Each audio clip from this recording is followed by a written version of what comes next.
So, the next thing that happened on Friday Night SmackDown, we get to the next match of the night. But before we talk about that match, we got to talk about a segment as well. So, yeah, we see Shinsuke Nakamura. He's talking about how he would defend his United States Championship against whoever wins tonight's triple threat match. So, yeah, that's what Shinsuke Nakamura says. And, yeah, then we see Solo Sikoa with Tama Tonga going up to Jacob Fatu backstage talking to him. And Solo was talking about how he done that for Jacob, for what he did to Braun Strowman and stuff. So yeah, that's what Solo tells Jacob, and then Jacob walks away, and then Jacob starts cutting his promo on the way down to the ring for the backstage area, talking about how he's going to win the United States Championship and all that. But then we get to the match. It was Jacob Fatu versus LA Knight versus Carmelo Hayes in a triple threat #1 contenders match on SmackDown. So yeah, we get to this match, and this match, it was a really good match. We see everything going on in this match. We see LA Knight trying to hit the BFT onto Jacob, and then we see Melo hitting the first 48, the code breaker, onto Knight and Fatu at the same time, which was crazy. He got a 2 count on the Knight, barely kicking out right there, and then we started seeing the ending of this match, where everybody was going at it.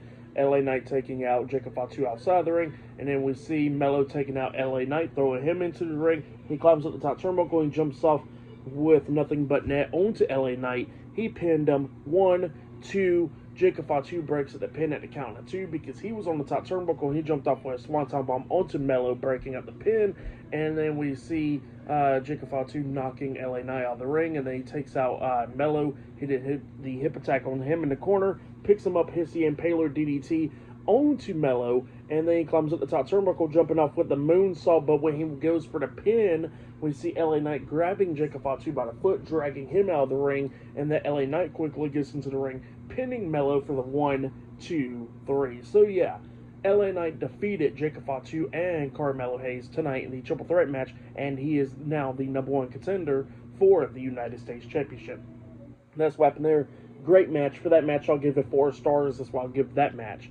But then, backstage, we see the undisputed WWE Champion, Cody Rhodes, walking around backstage, and then he comes across CM Punk, and then CM Punk was talking about the offer, and he says that, shoot, he don't know how young Cody Rhodes would have done with that offer coming around to him, but he says that he knows what he would have done with that offer, and he says that he would have gladly accepted it. So yeah, that's what CM Punk tells Cody Rhodes, because he says that he would have went on, main evented WrestleMania already and done all that. But then he says that he's glad they didn't take that offer if that offer did came around to him. So yeah, that's what CM Punk says.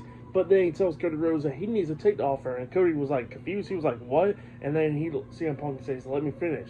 Take that offer, turn that sumbitch sideways, wipe it real nice, and stick it up his candy ass." So yeah, that's what CM Punk tells Cody Rhodes, and Cody Rhodes starts smiling and stuff. But yeah, that's what happened there. But up next, we're going to be hearing from Cody Rhodes up next on SmackDown. So yeah, I'll see you guys later. Till then.